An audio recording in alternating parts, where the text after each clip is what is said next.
All over the world, for thousands of years, persistent religious and cultural traditions have relegated women to a secondary status, often treating them as inferior to men. These deeply ingrained systems have stripped women of their dignity, freedom, and autonomy, subjecting them to societal norms that suppress their voices and limit their potential. Despite the progress in modern times, the echoes of these traditions continue to affect the rights and status of women globally. With all the religions and cultures worldwide preaching love and peace, yet elevating men and subjugating women, how can we reconcile God's all-loving and kind nature if He purposefully allows women to be oppressed and treated as second-class citizens in a patriarchal society? In this video, we are going to explore the topic of gender inequality in our society and how women have been relegated to second-class citizens, stripped of their dignity and freedom. These oppressive social structures have been upheld under the auspices of religion and culture. We will search the scriptures across diverse religious traditions to understand the genesis of these malevolent systems and uncover the ultimate divine goal behind them. Gender inequality has been a pervasive issue throughout human history, deeply embedded in cultural, social, and religious traditions. The roots of gender inequality can be traced back to ancient civilizations, where patriarchal systems dominated societal structures. In early Mesopotamia, Greece, and Rome, women were often excluded from political power, property rights, and education, their roles confined to domestic duties and reproduction. These early societies upheld the idea that men were inherently superior to women, which became institutionalized in both laws and social norms. Religions have played a significant role in shaping gender roles, often reinforcing patriarchal structures. In many religious traditions, including Christianity, Islam, and Hinduism, women were regarded as subordinate to men. Religious texts have been interpreted to support male dominance, positioning men as the leaders and women as passive followers. This religious endorsement of male superiority became deeply ingrained in cultural practices and laws across the world. Throughout history, women's rights were systematically denied, and they were often barred from owning property, voting, receiving education, or participating in political or economic life. It wasn't until the 19th and 20th centuries that the fight for gender equality gained momentum, with the rise of feminist movements advocating for women's suffrage, legal rights, and equal opportunities. Despite significant progress, gender inequality persists today in various forms, including wage gaps, underrepresentation in leadership roles, and continued discrimination, highlighting the long-standing struggle to achieve true equality between men and women. Gender inequality in our society today has a long history, but it wasn't always this way. During the astrological age of Gemini, around 6,500 BC to 4,500 BC, society was more balanced, and in some cases, even matriarchal. Women were revered for their wisdom and nurturing roles, often holding positions of power. They were even deified as goddesses, symbolizing fertility, life, and creation. This era, marked by harmony between the sexes, stands in contrast to the patriarchal systems that later developed, shaping the unequal gender dynamics we see in many cultures today. The astrological age of Gemini, spanning from roughly 6,500 BC to 4,500 BC, was a period characterized by a more balanced or even matriarchal society. During this era, communities were often structured around the reverence for feminine qualities, with women playing central roles in both spiritual and social life. This age is thought to have emphasized communication, duality, and unity, reflecting a time when balance between the sexes was more common. In many cultures during this period, women were revered and even deified for their ability to give birth, seen as a divine act of creation. The miracle of childbirth elevated women to a godlike status, associating them with life, fertility, and the nurturing of future generations. Goddesses representing fertility, motherhood, and the earth were worshipped, often symbolizing the creative force of nature itself. Women held significant spiritual and political power, as their nurturing and life-giving roles were seen as essential to the survival of the community. This respect for women's abilities fostered a social structure where matriarchy, or at least a strong female influence, was more prominent. Men, recognizing the sacredness of birth and women's central role in sustaining life, often played supportive roles in these societies, respecting and upholding women's authority. However, as the age of Taurus and subsequent patriarchal systems took hold, women's revered status diminished, and gender inequality became more entrenched in societal norms. With our advanced and highly educated society, how is it that a retrogressive and even diabolical culture of subjugating women is still practiced today? This oppressive social structure of subjugating women remains deeply rooted in modern society because it is sponsored by religion, which significantly influences our culture and worldview. Many religious doctrines have historically endorsed male dominance, positioning women as inferior and subject to men's authority. These beliefs have seeped into societal norms, laws, and practices, perpetuating gender inequality. Despite societal advancements, the influence of religion continues to reinforce these patriarchal ideals, allowing the subjugation of women to persist under the guise of tradition and faith, hindering true gender equality from being fully realized. For the past 6,000 years, religion has often been used as a tool to subjugate women, relegating them to the status of second-class citizens. This systematic marginalization is rooted in the beliefs and doctrines of various world religions and cultures that uphold patriarchal structures. These ideologies have justified male dominance and control while limiting women's roles and freedoms. By promoting male superiority, religious teachings have historically contributed to the oppression of women, reinforcing the idea that their place in society is subordinate to men. This has shaped cultural norms and sustained patriarchal societies worldwide. Christianity is often praised as a religion of love and forgiveness, but it has also been associated with hate, superstition, and oppression. Historical events such as the Inquisition, Crusades, and witch persecutions, along with the suppression of science, illustrate its harsh tactics. Religious prohibitions on birth control and abortion have led to poverty and hardships for many families. Additionally, fears of eternal damnation and documented sexual abuse for minors in church institutions highlight the darker aspects of Christianity.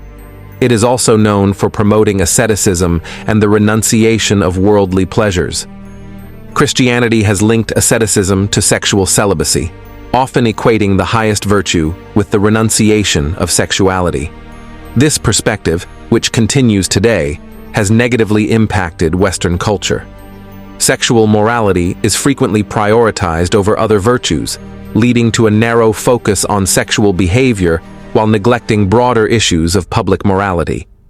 Consequently, our culture faces significant problems with dishonest politicians and public corruption, overshadowing the impact of personal deviations from religious sexual norms. The early Church Fathers' writings document Christianity's misogyny and sexual phobia, but these negative views about women do not appear to stem from the historical figure of Jesus. The New Testament depicts Jesus interacting positively with women, such as speaking with a Samaritan woman and defending an adulterous woman from stoning. He also suggested that sexual desire for a woman could be sinful. In Gnostic tradition, Jesus even elevated Mary Magdalene to an apostolic role, though she was likely a significant figure in the early church rather than a reformed prostitute. Overall, Jesus' teachings on sex, marriage, and divorce seem to align with traditional Jewish laws and customs. In Christianity, the subjugation and loss of freedom for women are often justified by the belief that Eve, having been deceived by the serpent in the Garden of Eden, was the source of sin entering the world. This narrative portrays women as responsible for humanity's suffering due to sin, reinforcing their subordination. Consequently, This view has historically been used to justify stripping women of their dignity and autonomy, perpetuating a cycle of inequality based on these theological interpretations. In the early Christian church, women were often associated with temptation and seen as the cause of male difficulties. Church leaders feared that desiring women could lead to sinful thoughts. This projection of male struggles onto women led to viewing them as sources of misery and temptation. While some church fathers embraced celibacy, others struggled with sexual desire and its prohibitions. Consequently, women were perceived as temptresses, whose absence, in their view, would create a better world. St. John Chrysostom reflected this sentiment, describing women's beauty as a major source of temptation and suffering. He said, "How often do we, from beholding a woman, suffer 1,000 evils, returning home and entertaining an inordinate desire and experiencing anguish for many days. The beauty of women is the greatest snare." The negative view of women and sex in Christian doctrine did not originate from Jesus, but can be traced to earlier philosophical ideas. Ancient thinkers like Plato, influenced by Orphic sects, viewed the soul as superior to the body and saw physical existence as corrupt. These notions influenced some early Christian thinkers, though moderate sexual activity was generally accepted in classical philosophy. The intense misogyny and condemnation of sex in early Christianity were more directly shaped by Apostle Paul and other early church fathers. They portrayed women as subordinate and imposed strict rules on their roles, including prohibiting them from teaching or speaking in church. Women were considered the descendants of Eve, who, by leading Adam to sin in the Garden of Eden, was viewed as the source of human fallibility. The church believed that wicked women had provoked God to send the Great Flood. Paul thought women's seductive influence was so powerful it could lead angels to sin, a notion reflected in the book of Genesis, which describes angels, or fallen angels, having sexual relations with human women. Society frequently holds women to a double standard when it comes to sexual behavior, often labeling them as immoral or whores if they engage in multiple sexual relationships.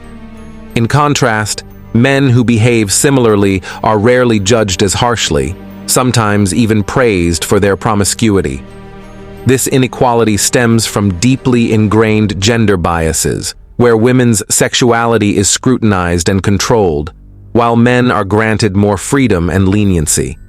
As a result, women who defy these norms face ostracism and harsh judgment, perpetuating a cycle of unfair societal expectations and unequal treatment towards women. The Church Fathers not only criticized women and sought to control their bodies, but also condemned sex itself as evil. One theologian described sex as a consequence of sin, a part of humanity's rebellion against God, and a punishment that must be suppressed to attain salvation. From its early days, Christianity was both sex-negative and misogynistic, progressively forbidding all sex outside marriage. Priests were mandated to remain celibate, and chaste marriages, where spouses lived together without sexual relations, were upheld as the highest form of marital union during the Middle Ages. Organized religion always has been and remains the greatest enemy of women's rights.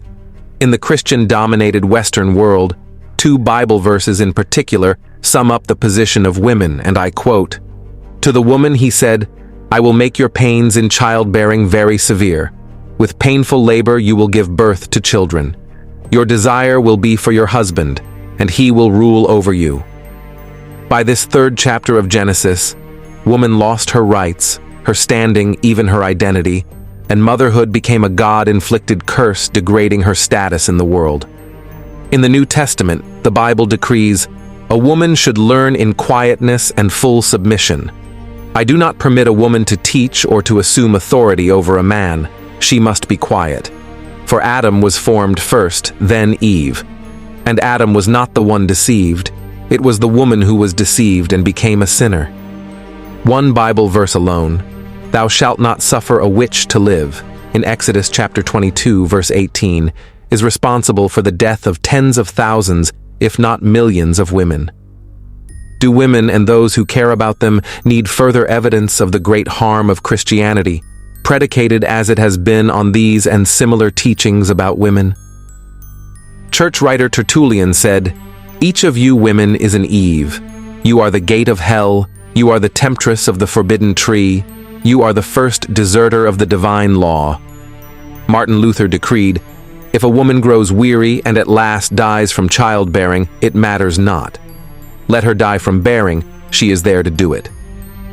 Such teachings prompted 19th century feminist Elizabeth Cady Stanton to write, "The Bible and the Church have been the greatest stumbling blocks in the way of woman's emancipation."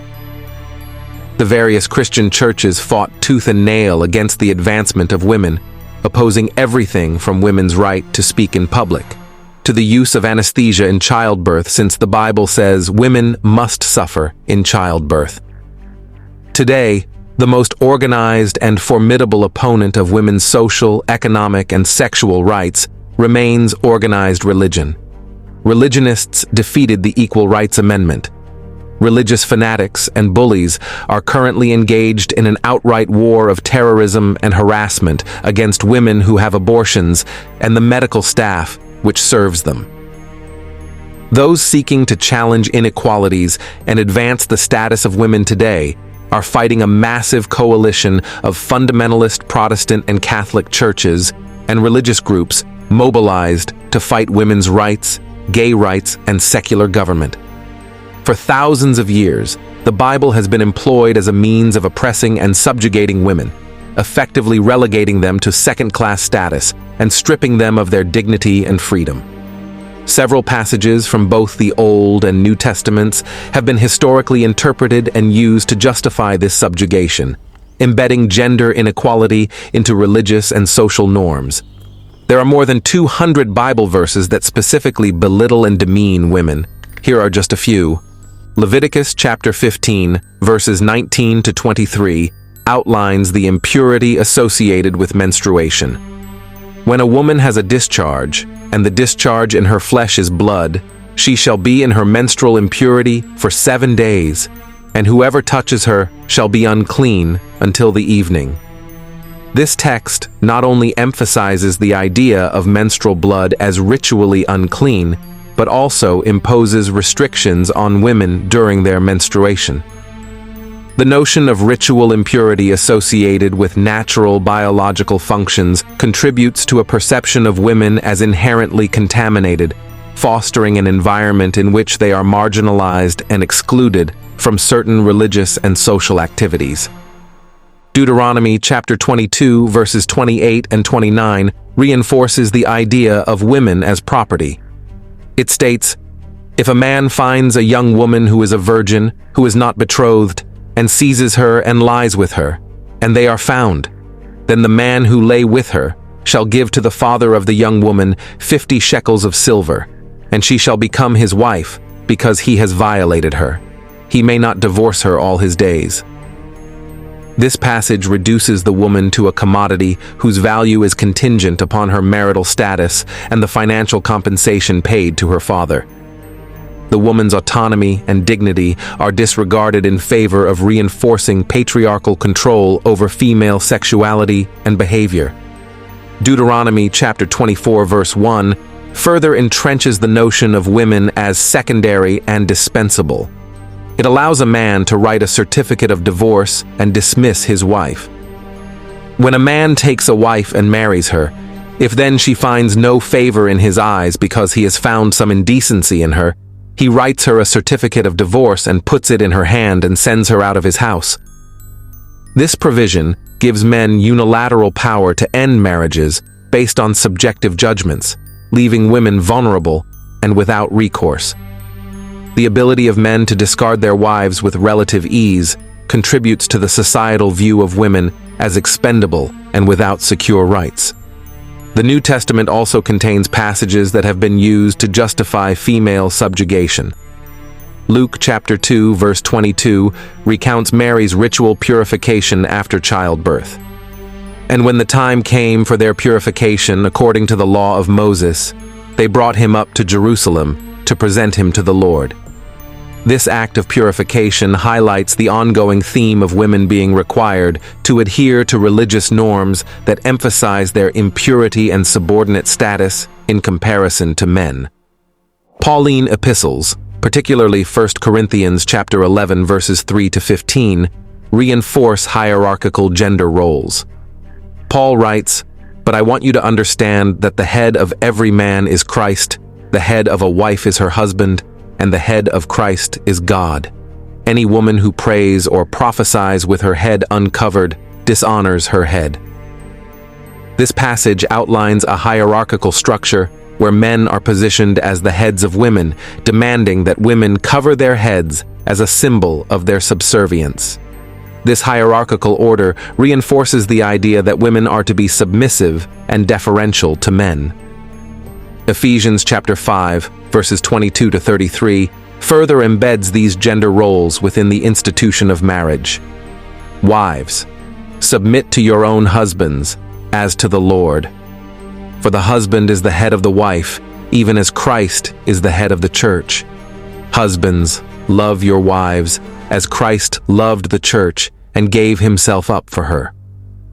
This passage prescribes a model of marital relations where wives are expected to submit to their husbands in the same way that the church submits to Christ. It promotes a power imbalance within the marital relationship, reinforcing traditional gender roles and subordinating women to their husbands. Finally, 1 Timothy chapter 2 verses 11 to 14 reflects a similar sentiment of female subjugation. Let a woman learn quietly with all submissiveness. I do not permit a woman to teach or to exercise authority over a man. Rather, she is to remain quiet. For Adam was formed first, then Eve, and Adam was not deceived, but the woman was deceived and became a transgressor. This passage restricts women from holding positions of authority or teaching men, citing the creation order as justification. It suggests that women's primary role is to remain subordinate to men, further entrenching the notion of their inferiority and limiting their opportunities within religious and societal structures. Together, these passages from the Bible have been used over centuries to support systems of gender inequality, fostering environments where women are viewed as secondary citizens and their rights and freedoms are systematically restricted. The historical interpretation and application of these texts have perpetuated a culture of subjugation and control, impacting women's roles and status across various societies. Beyond Christianity, many religions and cultures globally perpetuate misogyny and the oppression of women. Let's briefly explore Islam and Hinduism. Islamic texts and practices, as interpreted by some, have historically perpetuated the oppression and subjugation of women, often treating them as inferior to men and reducing them to mere sexual objects. Various passages in the Quran and Hadith reflect these attitudes. The Quran includes several verses that have been interpreted to justify the subordination of women. For example, Surah 4, Ayah 34 states, "Men are the protectors and maintainers of women, because Allah has given one more strength than the other, and because they support them from their means. So, righteous women are devoutly obedient, guarding in the husband's absence what Allah would have them guard. As for those from whom you fear arrogance, advise them, and if they persist, forsake them in bed, and finally, strike them.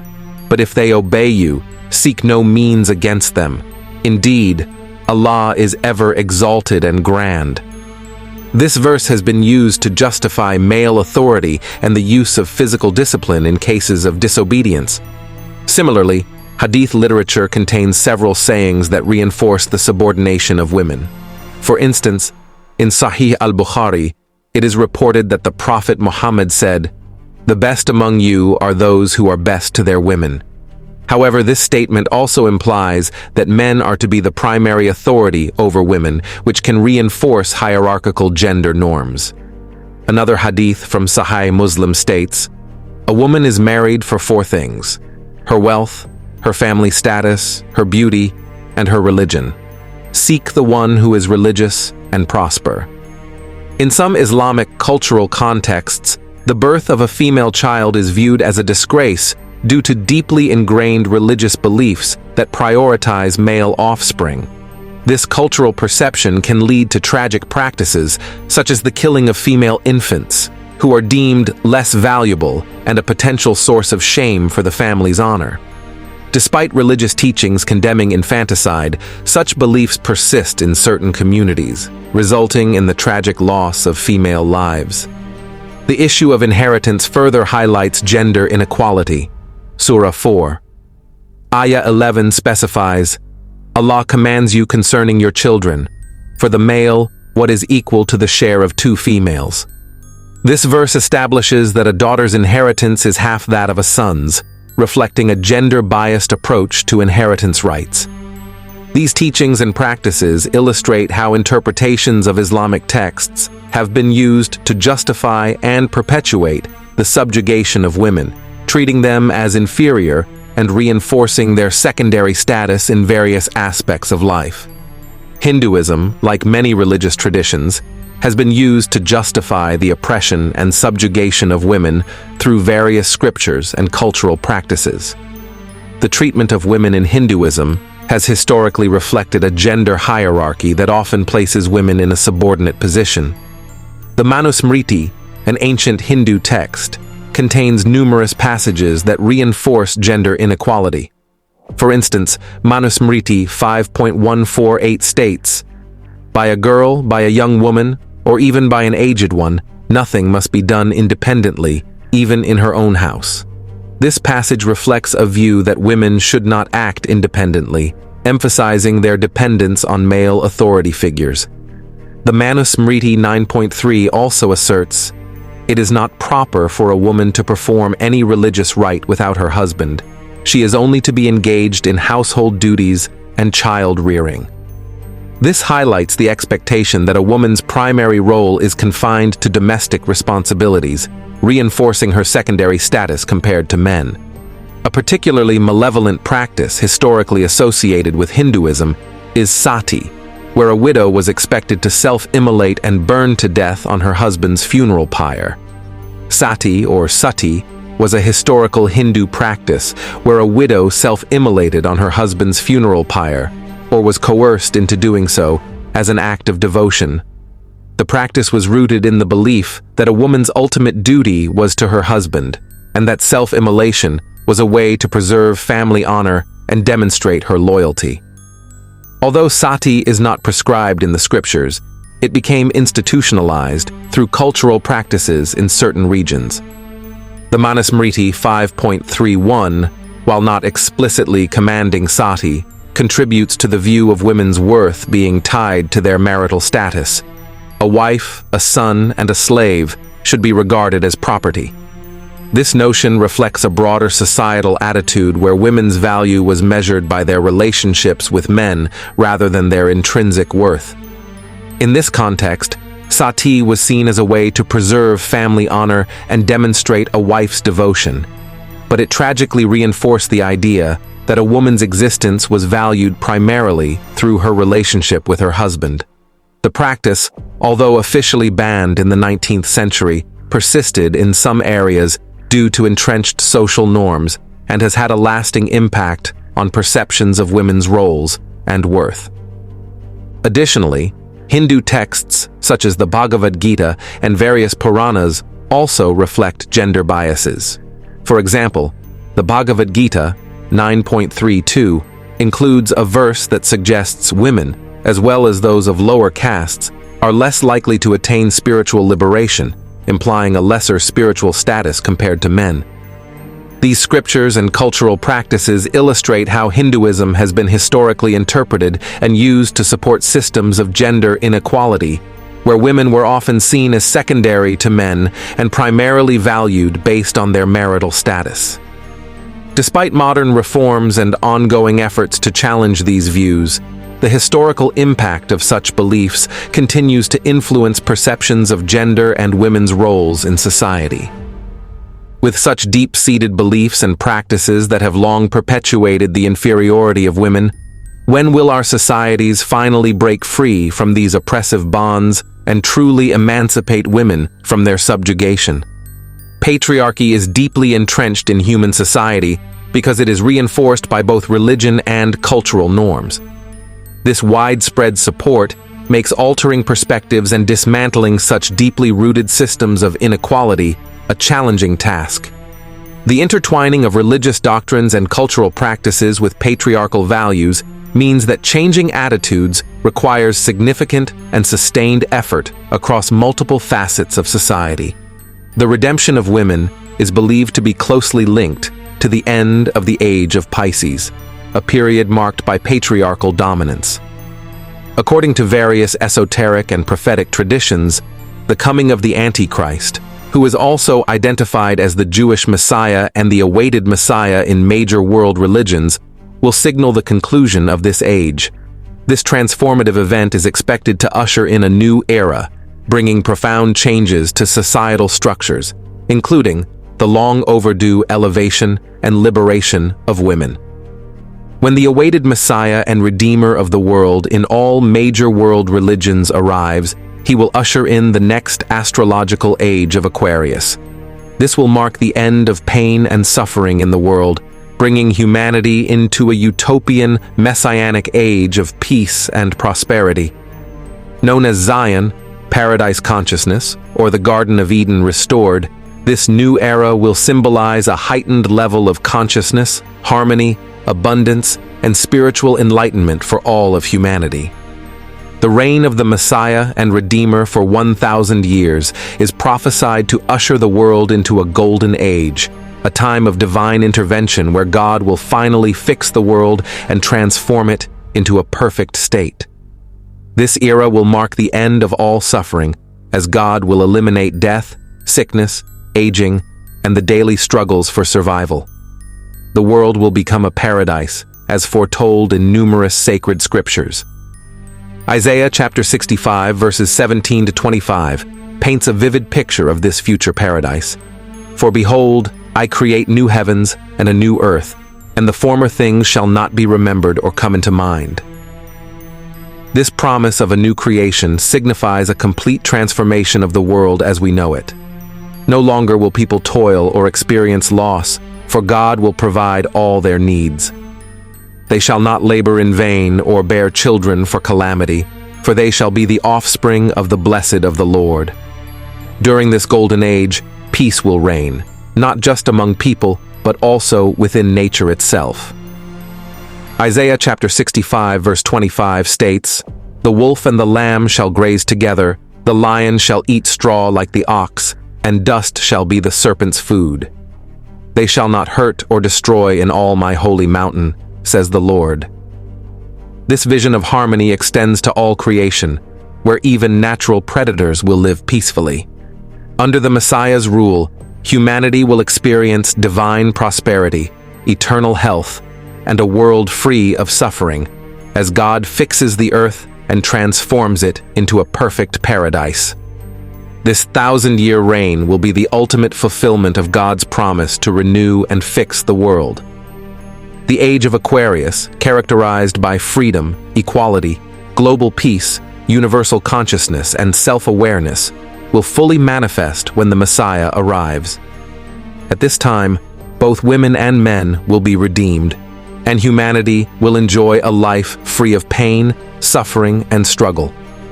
All our needs will be met, allowing us to experience true fulfillment and harmony. This new era will bring a world of balance, where everyone can live in peace and abundance.